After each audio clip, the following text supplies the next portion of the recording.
There's a house just off a Halcyon Road, on a mesa overlooking the Central Coast. It's where my grandma and my grandpa both grew old, and it's always been my home away from home. I grew up playing in the backyard, swinging on the swing set. No idea what the real world was or how crazy it gets.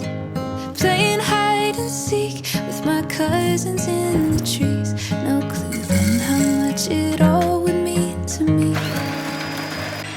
I owe it all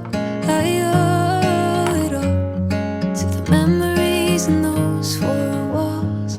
I owe it all to the ones that taught me to love big and strong.